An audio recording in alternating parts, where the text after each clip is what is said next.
Quand on dit je veux parler par la langue de Mvolié, ça veut dire que je veux maintenant parler en français, le français de Mvolié, l'école de Mvolié. À l'époque, c'est Mvolié qui était l'école de référence dans Yaoundé. Les élèves qui étaient loin à Fanoyoa, Nkolonkoumou, pour venir à l'école de Mvolié, parce qu'il n'y avait pas une école qui ressemblait à ça là-bas.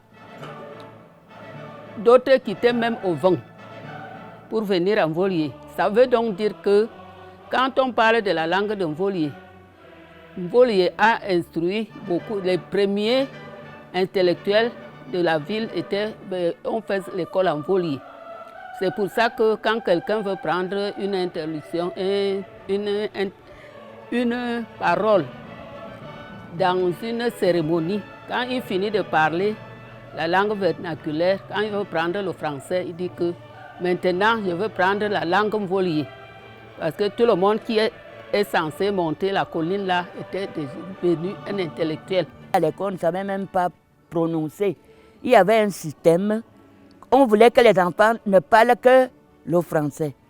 On a institué quelque chose qu'on appelle symbole. On fabriquait un petit truc en bois bien lissé. On creusait un trou. On mettait une corde qu'on accrochait au cou. Pendant la récréation, si quelqu'un vient à côté de toi et une fille vient à côté, tu crois que c'est ton amie, elle vient écouter ce que tu parles. C'est la langue maternelle, comme on disait, la langue maternelle. Prends le symbole, tu prends. Toi aussi, tu es obligé de marcher pour voir si tu peux trouver une autre en train de parler, tu remets.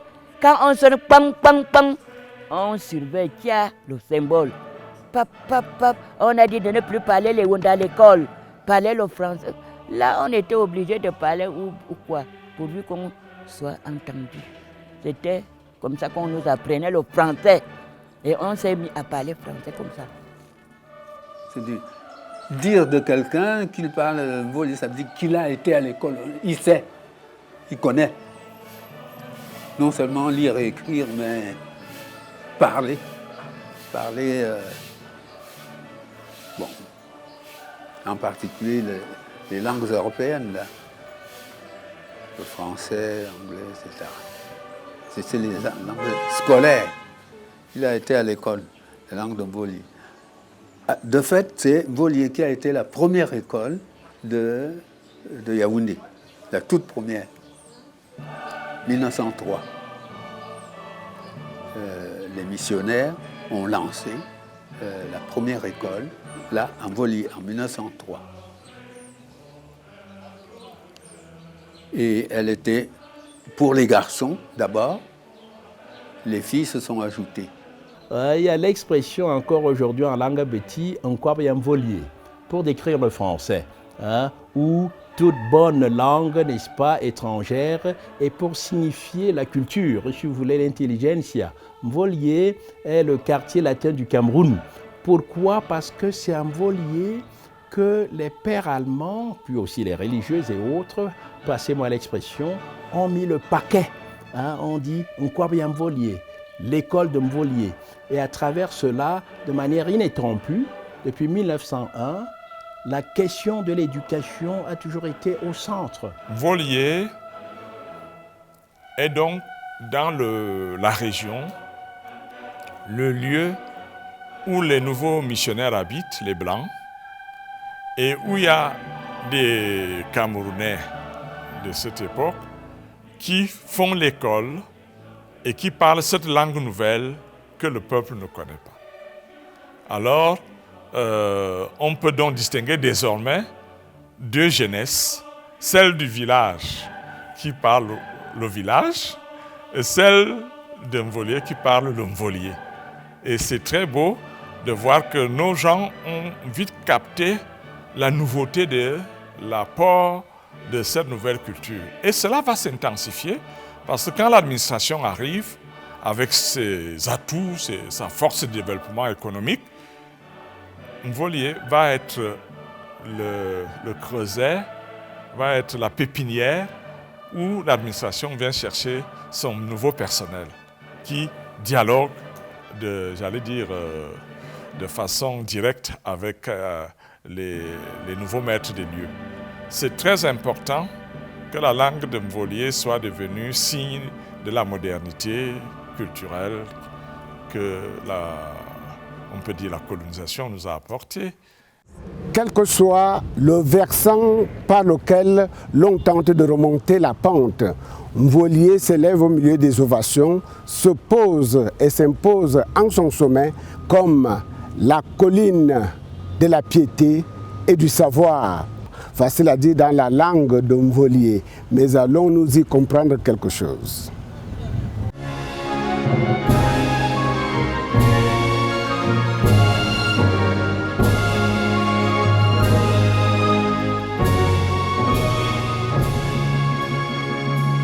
Yaoundé, 304 km² de superficie, dont plus de 180 km² de zones urbanisées, pour une population en constante évolution, estimée à plus de 5 millions d'habitants en 2026. Situé dans la région du centre, Yaoundé est localisé dans le bassin du Mfundi.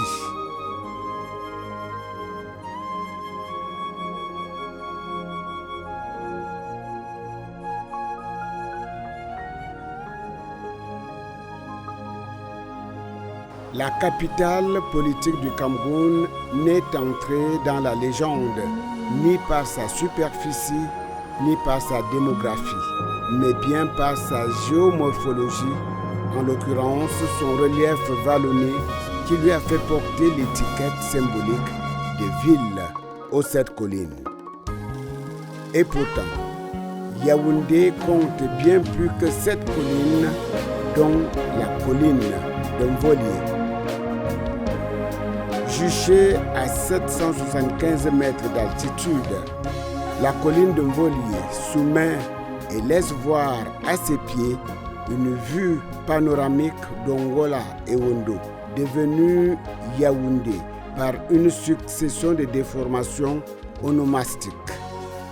Mvolié, un haut lieu de l'histoire de l'Église au Cameroun, une plateforme de référence en matière de rayonnement spirituel et de dispensation des savoirs diversifiés.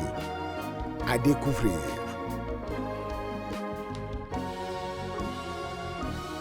À la croisée des chemins, au croisement des routes qui mènent des quartiers Olézoa, Efoulan, Nsimeyon, Obili ou encore Ouaekele, se hissent des lieux de piété qui inspirent la foi et soutiennent l'espérance des hommes, des églises-chapelles qui témoignent de la présence de Dieu en ces demeures. La plus ancienne sur le site de Mvolié est la chapelle Saint-Esprit et la plus prestigieuse reste la basilique mineure Marie-Reine des Apôtres.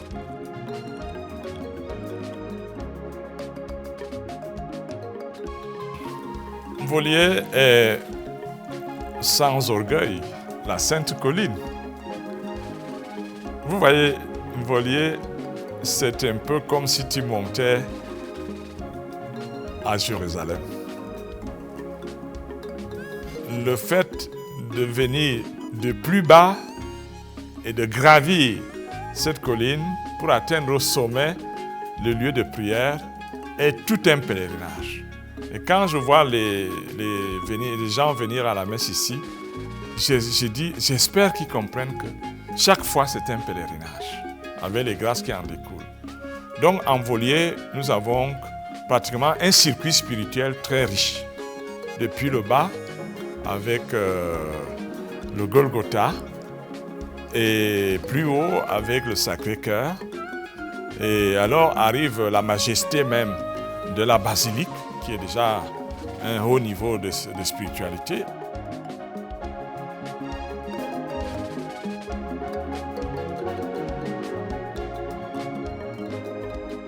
Bon, quand vous venez à Mvolié, vous avez donc presque l'embarras du choix au sommet de la colline. Il y a une petite église de 1906, construite par Fitter, qui vous accueille et qui est encore à l'état initial où on peut se recueillir. Elle est dédiée au Saint-Esprit. La basilique, c'est Marie Reine des Apôtres, dont la patronne du Cameroun. Et derrière, vous trouverez un centre de spiritualité, Jean 23, où tout au long de l'année, les gens se recueillent, les gens se retirent, les gens prient. C'est silencieux et c'est très bienfaisant.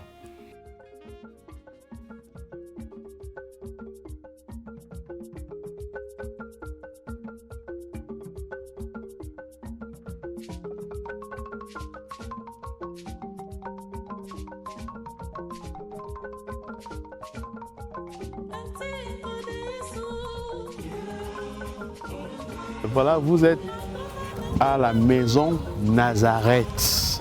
C'est l'appellation nouvelle de cet endroit. Depuis 2018, par décret de Monseigneur Jean Baga, archevêque métropolitain de Yaoundé, il a fait de ce site le centre spirituel pour la pastorale du mariage et de la famille. En réponse aux besoins de notre société, face à la crise du mariage et de la famille, il a voulu que ce soit un lieu de réflexion, un lieu de formation, un lieu de préparation, un lieu d'accompagnement des couples et des familles. L'idée est d'offrir aux futurs mariés un véritable lieu de formation. Si vous avez une chapelle qui a une histoire, quand vous entrez dans cette chapelle, vous-même vous ressentez quelque chose de particulier. On est au cœur de la ville de Yaoundé, mais vous ne pouvez pas imaginer qu'on est en plein centre, à 5 minutes du centre-ville de Yaoundé. Vous avez ceci, en pleine nature. C'est le père Amon, un père spiritain, qui était supérieur régional des spiritains au Cameroun. Il a voyagé donc dans toutes les communautés spiritaines au Cameroun.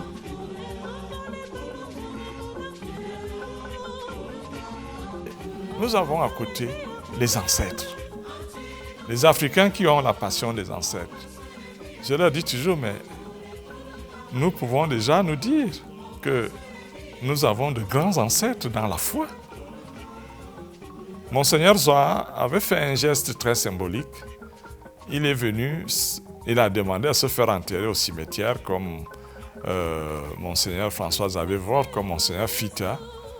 Oui, ça c'était un haut lieu de prière. Ailleurs, ça devrait drainer chaque fois des pèlerins qui viennent voir qui sont leurs ancêtres dans la foi.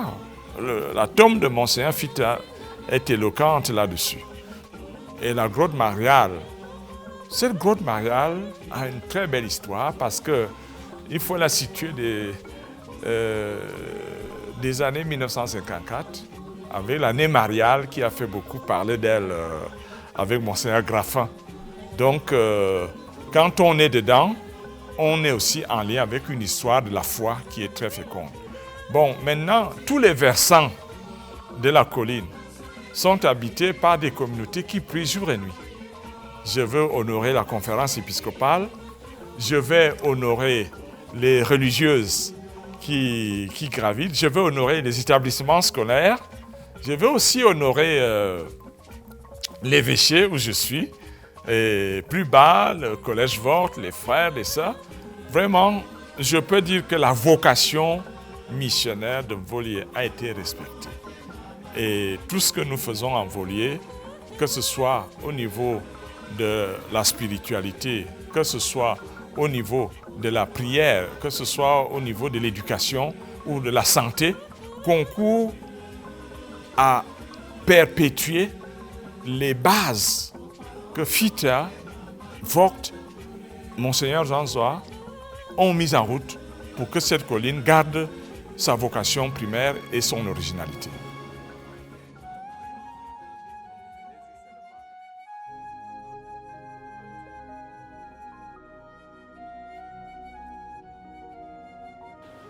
Après un certain temps, ils ont ouvert une école à Kribi, école de style européen, quoi.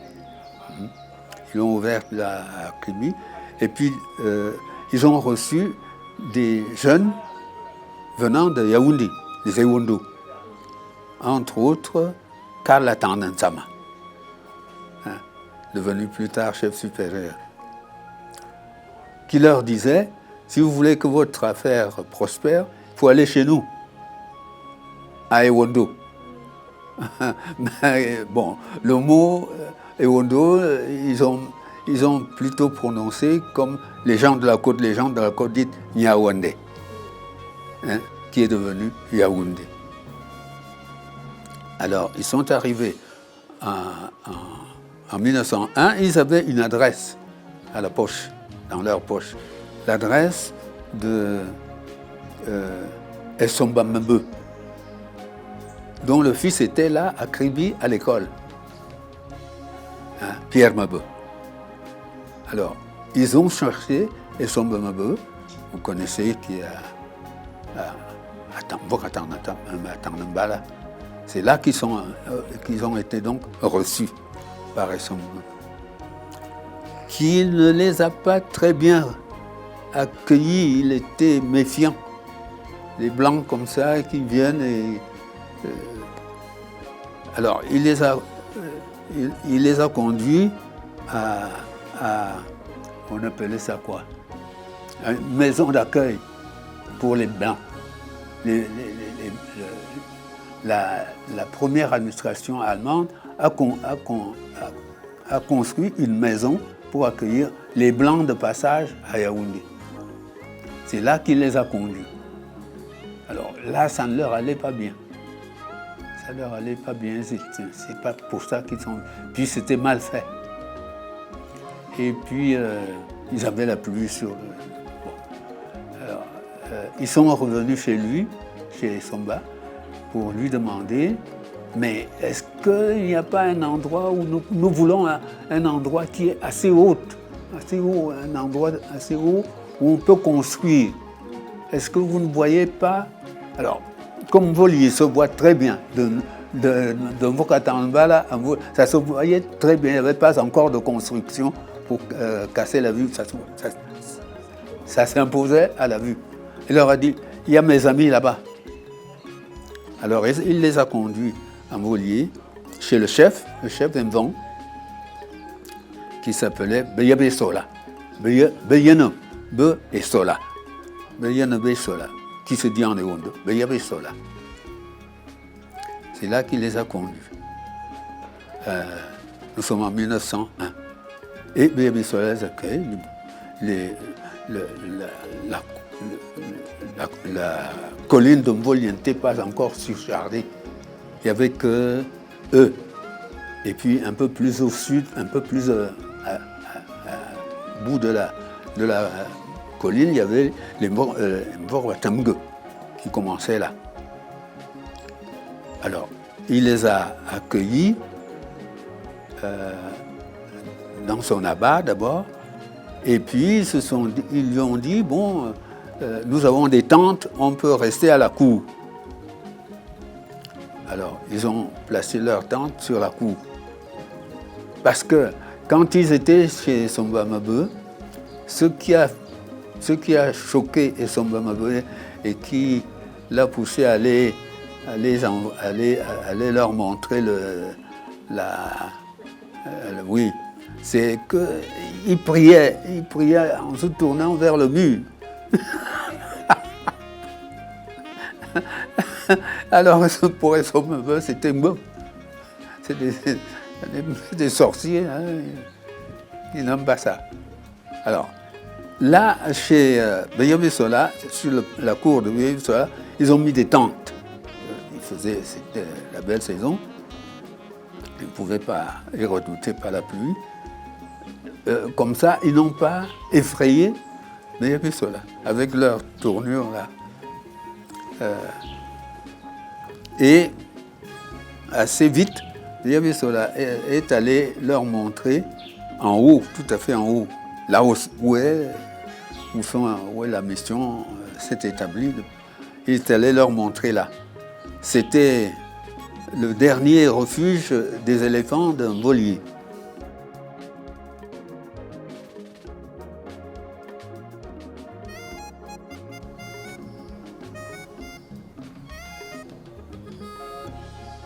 Fitte arrive dans ce qui correspond aujourd'hui, comme nous disons, les 3 statues, en Lézoa, et porte le regard vers le sommet de la colline de Mvolié aujourd'hui. Il y arrive le jour de son anniversaire. Dussé-je rappeler que Fitte est né le 13 février, alors on dit un trumpant cache un autre, hein. Il arrive le 13 février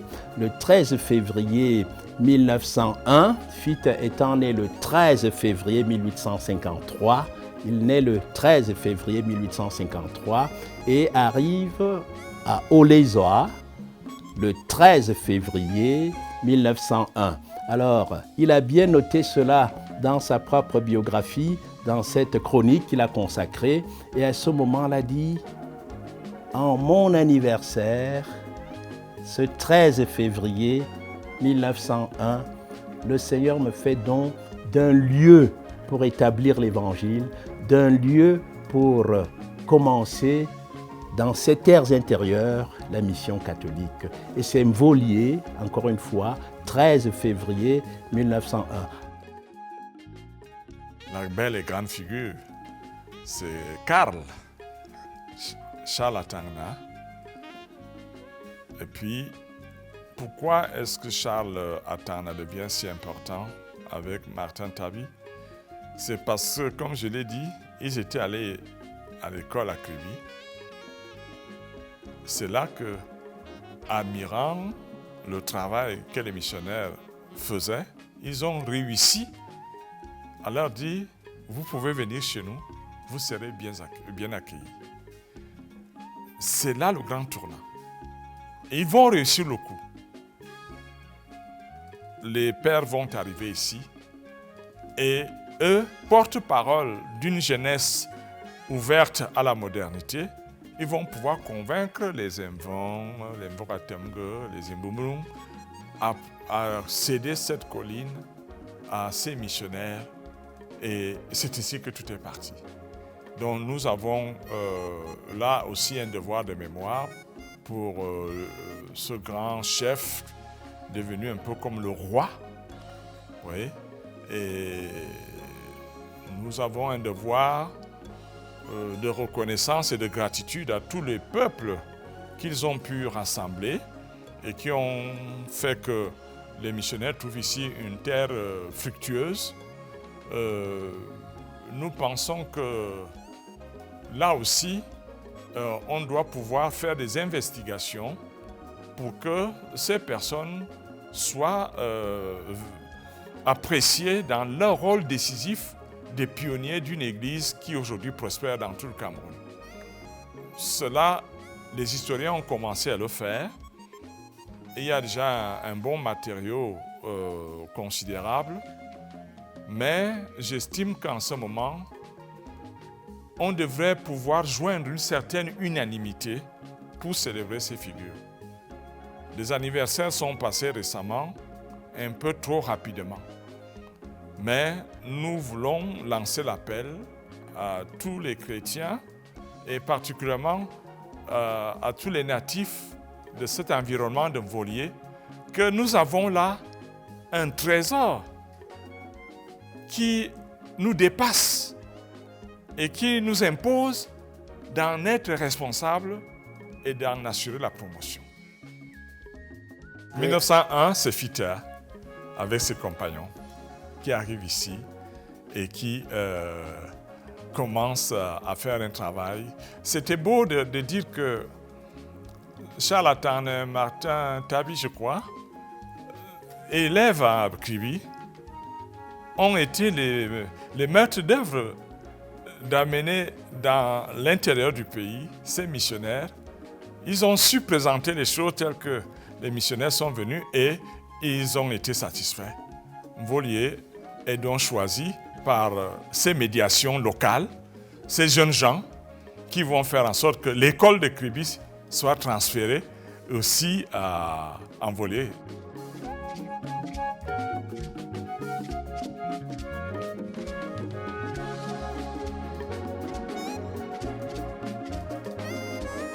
Ce qui fait dire que Monseigneur Fitte, grand fondateur, homme extrêmement dynamique et courageux. Je dois le féliciter, si je peux me le permettre de le dire, c'est que quand vous arrivez à Kribi, vous êtes impressionné par ce qu'on peut appeler le cimetière des premiers missionnaires. Ils mouraient jeunes, très jeunes même. Quand vous arrivez à Marienberg, vous voyez le site extrêmement difficile. Alors Fiete a fait tout ça et est arrivé ici comme pionnier à Yaoundé et s'est mis au travail avec une énergie extrêmement importante. Et on peut dire que dans sa vision et son travail missionnaire, il avait déjà vu tout le Cameroun à partir d'un volier. Et nous pouvons dire que le rayonnement qui va suivre à partir de cette date a été bien planifié. On ira à Sindel, on ira à Boya, on ira un peu partout. Mais Mvoli reste quand même, à ce sens, non pas à la berceau comme Marienberg, mais comme, on peut dire, le pôle stratégique, si on peut parler comme ça, le pôle de rayonnement missionnaire à partir d'ici.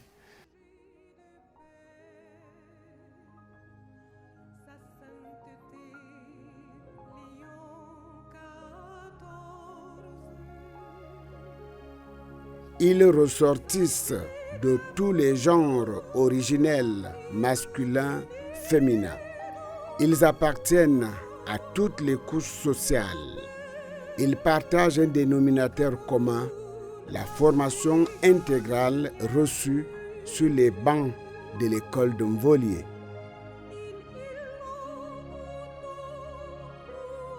Je suis originaire de Foulan, du quartier Foulan, qui se trouve en contrebas de Mvolié. J'ai fait mes études primaires à l'école primaire Saint-Joseph de Mvolié. On va dire à l'école primaire de Mvolié, qui avait un côté garçon, c'est le Saint-Joseph, et un côté fille qui n'avait pas de nom. Après, je suis allé au séminaire Sainte-Thérèse de Mvolié toujours, étant originaire de Foulan. Voilà comment ça s'est passé avant d'aller à l'université de Yaoundé. La plupart de l'intelligentsia, de l'élite intellectuelle camerounaise, tous ces gens-là sont passés par Mvolié.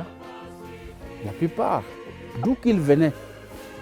Et c'était un lieu de brassage des populations. Il n'y avait pas que les petits que nous sommes. Il y avait des Bassards, c'est tout le pays, hein. Des Nordistes, tout le monde est passé par là. Très peu de gens qui sont devenus des personnalités dans ce pays, que ce soit dans le domaine religieux, administratif et autres, sont passés par Mvolié.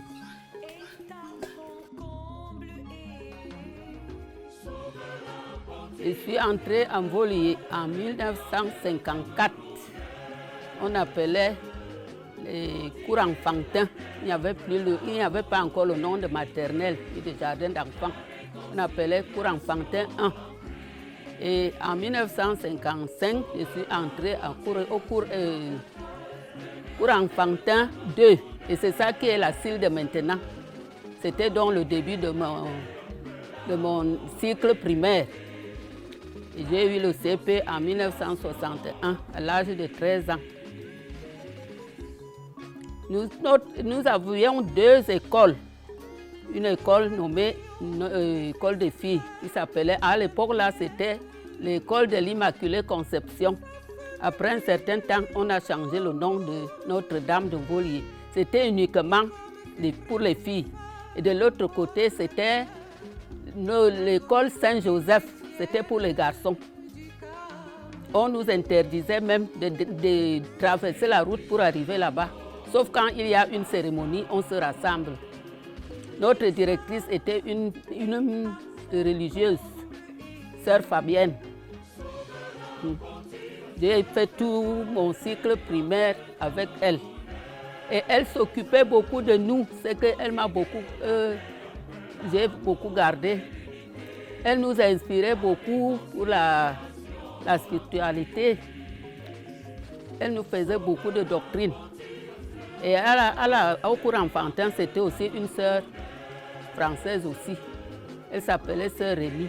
Mes maîtresses que j'ai gardées, c'était plus la maîtresse du cours moyen 2. Comme je tenais beaucoup, elle m'aimait beaucoup. Elle vit encore. Elle s'appelle Madame Nathalie Thérèse Bandolo. Je n'ai jamais oublié son nom. Avant d'être institutrice en Volier, j'ai d'abord été élève en Volier. À l'époque, on disait le cours enfantin. Cours enfantin 1, cours enfantin 2. Maintenant, c'est la maternelle. Parce qu'il n'y avait pas la maternelle, on prenait les plus jeunes pour dire cours enfantin 1. Cours enfantin 2, c'est ce qui est la style maintenant. Tu fais cours enfantin 1, cours enfantin 2, cours préparatoire, élémentaire, ainsi de suite. J'ai fréquenté là. J'avais une directrice qui m'a aimée comme sa nièce. C'était une Guadeloupéenne blanche, comme on dit. À l'époque, on ne savait pas que blanc, moi je voyais les blancs, blanc et blanc. Elle a dit que tu es intelligente, on va créer une école des jeunes filles en Balmayo. Il faut qu'on parte t'inscrire, ne sachant pas que c'est de l'argent. Je suis partie comme ça, comme les moutons.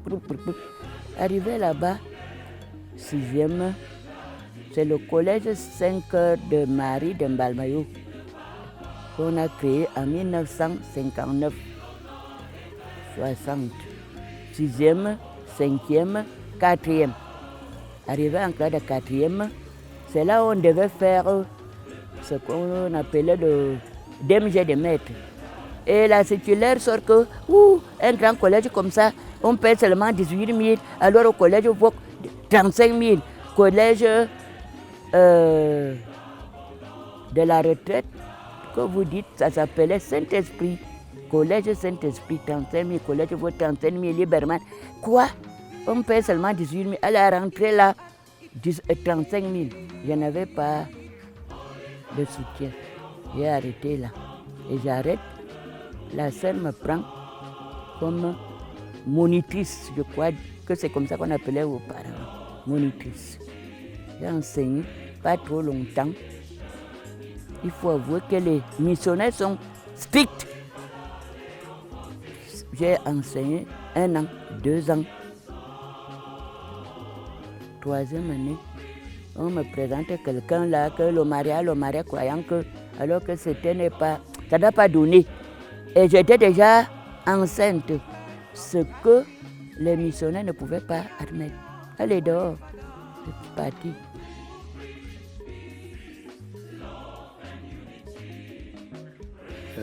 Les missionnaires ont lancé la première école, là, en Volier, en 1903. Et elle était pour les garçons d'abord, les filles se sont ajoutées. Depuis 1938, j'étais au cours enfantin. En 1938. 37 même, l'année de ma première communion. Pour ma première communion, j'ai été inscrit à l'école. Mais le frère Hugues, c'était le directeur de l'école, gros, blanc comme ça. Il a trouvé que j'étais trop petit, que je ne valais pas la peine. Je pouvais, même le cours enfantin ne m'allait pas encore. Je crois qu'il avait tort. Il m'a privé d'une année. Ce n'est qu'en 1939 que j'ai quand même pu commencer. Mais c'était la guerre qui a empêché ensuite de continuer régulièrement. Les choses n'ont été reprises que plus tard, les années 40. Il y a beaucoup de souvenirs. Cours élémentaire 2, c'était Symphorien André, célèbre, l'homme d'Orient. C'est lui-même qui s'est donné ce nom-là, l'homme d'Orient.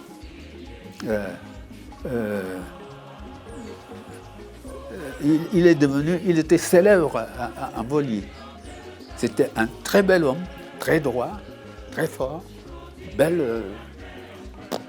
Il est resté jeune de corps et d'âme.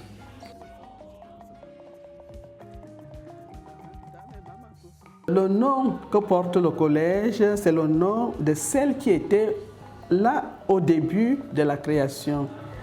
Et alors, au début, il s'agissait d'encadrer d'abord les jeunes filles, les jeunes femmes qui n'avaient rien à faire et qui ne pouvaient pas fréquenter comme les jeunes filles à l'époque. Donc, c'était tout simplement l'atelier de couture et apprendre la cuisine à ces jeunes femmes-là, à ces jeunes femmes et jeunes filles qui c'était pour les encadrer. Et par rapport à notre charisme pour le développement intégral de tout homme et de tout l'homme. Donc, c'était là l'idée principale, encadrer ces jeunes filles. Le charisme de la congrégation, c'est pour le développement intégral de tout homme et de tout l'homme. Ce qui veut dire que si il faut vraiment le développement intégral de tout homme et de tout l'homme, on s'attarde plus aux personnes vulnérables. Et les personnes vulnérables, d'abord, c'est les enfants, les petits. Et c'est ce qui a motivé d'abord la mère, la sœur à l'époque. Et actuellement, il s'agit de développement intégral. Le développement intégral intègre aussi la formation des jeunes, donc l'éducation. Alors, lorsqu'il y a éducation, pas seulement les enseignements, l'ivresse, mais on intègre tout, le savoir-faire, le savoir-vivre, même la religion, en plus des cours imposés par notre système éducatif. À l'aube des indépendances, l'école catholique était déjà présente en Volier. Volier, c'est Vogt. Volier, c'est Jeanne Allégué-Messi. Volier, c'est Saint-Benoît. Volier, c'est Cogezo. Volier, c'est l'école Saint-Joseph en ce qui concerne le savoir. Et tout ça, c'est dans la colline. Et ce ne sont pas des établissements qui font dans la dentelle. Alors vous voyez l'envergure et la détermination avec laquelle l'Église a toujours tenu à ce champ d'apostolat de l'éducation et ce que ce champ d'apostolat-là devient en Volier, je dis bien de manière ininterrompue, de 1901 à aujourd'hui, car aujourd'hui vous retrouvez de ce point de vue-là en Volier le collège Vogt du nom de Monseigneur François-Xavier Vogt, qui va succéder, n'est-ce pas donc, à Monseigneur Fitter en Volier, qui va succéder aux Allemands, le collège Vogt. Mais vous avez aussi tous ces collèges en Volier, le collège Saint-Benoît, mais aussi les écoles et tout ce qui va s'agglutiner tout autour, sans oublier le séminaire Sainte-Thérèse, qui désormais se retrouve du côté d'Aconan, mais qui pendant des générations a formé et des prêtres et toutes sortes de laïcs aujourd'hui en responsabilité sur tout notre pays, bien avant donc l'Inucastie. On a donc entre 1901 et 2025 tout un déploiement, n'est-ce pas, du champ d'apostolat et de l'éducation en Volier, d'une part.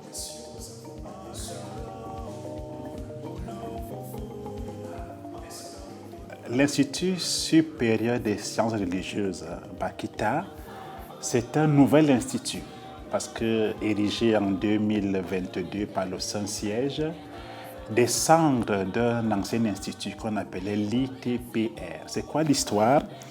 C'est que les prêtres ont un parcours clair de formation, ce qui n'est pas le cas des religieux et des religieuses, des sœurs et des frères. Alors les supérieurs majeurs ont voulu créer une structure pour permettre à leurs membres religieux de se former aussi en théologie. D'où un institut qu'on a appelé ITPR, Institut de théologie et de pastorat religieux. 91, donc pendant 31 ans, on a formé ici de nombreux religieux et religieuses. Mais il s'est trouvé qu'il y avait un besoin de faire mieux, d'améliorer l'offre de formation et de permettre qu'ils puissent aussi avoir une formation diplômante. Entre-temps, la Cato, avec sa fac de théologie, a ouvert une formation pour les laïcs en théologie. Alors on s'est dit qu'il était peut-être bien pensé que nous puissions mettre ensemble nos énergies, nos ressources humaines, pour avoir un même institut qui forme en même temps les religieux, les religieuses et les laïcs. Et ce qui est donc spécifique avec notre institut, nous formons ici des religieux, religieuses, des laïcs qui sont en activité ou pas, pour que nous puissions avoir des chrétiens formés. De mon point de vue, parmi les grands défis du christianisme et de l'Église en Afrique, il y a bien sûr l'ignorance religieuse. Parce que beaucoup de chrétiens, après la formation pour les sacrements, le catéchisme primaire, ils n'ont plus du temps pour se former sur les questions de Dieu. On se contente de l'homélie du prêtre le dimanche, c'est insuffisant. Nous sommes dans un contexte où il faut que les gens soient capables de rendre compte de la foi, de parler de leur foi, même de la défendre, de comprendre pourquoi ils croient même en Jésus. Raison pour laquelle une telle offre de formation est très importante si nous voulons que la foi chrétienne rejoigne l'Africain dans sa réalité, dans son quotidien, et qu'on sorte d'une foi superficielle, mais qui peut aider les uns les autres à comprendre pourquoi ils sont chrétiens. Donc, d'où le bien d'une telle structure. C'est très important. Je pense que c'est tout le projet de Monseigneur Jean Zoua. Il avait un rêve pour Mvolié, comme colline de la foi et comme colline du savoir. Parce que pour lui, ça devait être notre alma mater, comme chrétien catholique de cette zone. C'est l'histoire aussi. C'est ici qu'a été implémentée, qu'ensuite, la première église catholique de la région centre-sud-est. Alors, il a bien voulu qu'à côté de la basilique, l'église Saint-Esprit, au Lézois avec l'église qui est là, qui est bien sûr autour des congrégations religieuses, mais aussi de certaines structures éducatives. Alors aujourd'hui, je pense que Mvolié est en train d'accomplir sa mission, d'être le lieu de rencontre avec Dieu, mais aussi où chacun peut développer la connaissance de Dieu. On voit donc comment on peut mettre ensemble la foi et la raison. Et c'est tellement important pour nous. Ce sont là des défis du christianisme dans le continent, pour que nous puissions mettre ensemble la foi et la raison. On dit souvent à la catéchèse que Dieu nous a créés pour le connaître, pour l'aimer et pour le servir. Il faut que ces trois choses aillent toujours ensemble. Connaître Dieu, d'où la présence de ces écoles que nous avons ici en Mvolié, bien sûr, l'aimer et le servir. Je pense qu'il faudra toujours, comme Église, mais aussi comme individu, mettre ensemble au quotidien la foi et la raison. Sinon, on ouvre la porte à beaucoup de dérives, comme on le voit au quotidien. J'aimerais avoir un hôpital à Mvolié pour couronner le tout, pour être fidèle à la mémoire. On a développé les écoles comme jamais ça a été fait. Nous avons développé la spiritualité et je crois qu'on n'a pas assez développé la santé. Certes, il y a un fleuron de quelque chose dans ce sens, mais il nous faut faire quelque chose en Mvolié sur le plan de la santé pour que nous maintenions les 3 points qui étaient école, santé et spiritualité. Voilà. Donc là, je dirais que ce que je souhaite en matière de spiritualité en Mvolié, c'est que la foi devienne un langage maîtrisé. Ce que j'entends par là, c'est que croire en Afrique aujourd'hui devient un très grand défi. Mais quand nous combinons la rationalité dans l'école, la foi et la santé, qui sont des secteurs sensibles où la foi perd de son équilibre, je dis qu'ici à Mvolier, on doit avoir une pertinence, je crois, et je sais de quoi il s'agit. Je suis un corps humain et je sais ce que c'est que la santé du corps humain dans la réalité physique, biologique et autres. Une approche rigoureuse. Et puis l'école, je sais ce que c'est que l'école dans l'objectif que nous nous donnons, que l'école serve à la dignité de l'homme et ne soit pas une forme d'aliénation, mais plutôt de valorisation de la culture et des aptitudes d'un peuple, parce que l'école n'a pas un modèle prototype quelque part. C'est la décision d'un peuple de transmettre de façon organisée et systématique ses savoirs, ses connaissances, sa culture. C'est ça l'école. C'est pour cela qu'une école doit être différente d'un pays à l'autre, parce que les réalités sont variées. Mais nous voyons aujourd'hui, et je voudrais dire cela, j'ai ouvert ici à Mvolier une école d'ingénieurs high-tech. Quel est mon souci? Mon souci, c'est que tout ce que vous voyez dans les télévisions aujourd'hui montre que la science scientifique est devenue une force terrible. Même dans des préoccupations militaires, on voit que ce n'est plus la force physique qui joue, c'est vraiment le brain et la technologie de haut niveau. Mais nous avons besoin de ça au Cameroun en ce moment pour éviter l'évasion des intellectuels vers d'autres cieux. Et nous avons besoin des lieux qui valorisent cette ingéniosité qui est propre à la jeunesse camerounaise. Et Mvolier veut être engagé dans cette dynamique, même de façon embryonnaire, mais symboliquement. On se dit à Mvolier, tiens, on peut faire des formations professionnelles administratives, on peut faire des formations professionnelles technologiques, on peut peut-être demain faire d'autres formations. Nous le faisons dans un cadre d'héritier, de comportement, mais nous voulons que cela s'amplifie, comme l'évangélisation l'a faite autrefois, que cela s'amplifie afin que nous puissions être comme le moteur qui incite à aller toujours plus haut, toujours plus loin et à voir toujours plus grand.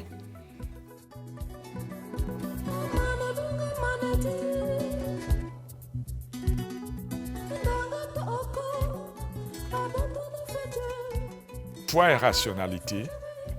Rationalité et santé et culture. L'Afrique d'aujourd'hui a besoin d'être critique vis-à-vis d'elle-même.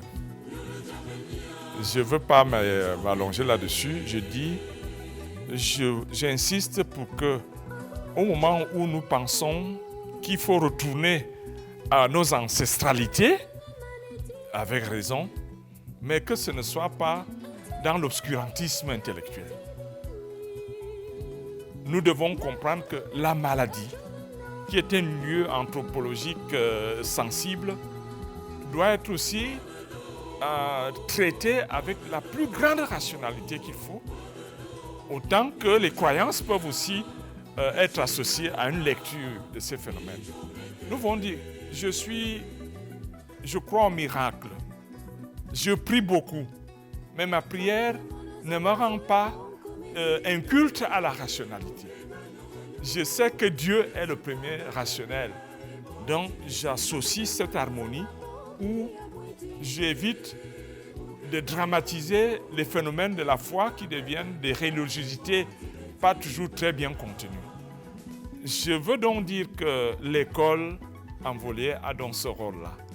Permettre que la culture africaine, au moins dans le site où nous sommes, soit émergente dans la modernité internationale et la mondialisation, mais en même temps justifie les choix spirituels que nous faisons avec des arguments qui convainquent et qui sont missionnaires de par le monde. Voilà comment je souhaite que notre Volier devienne la colline sainte, la colline savante et la colline saine.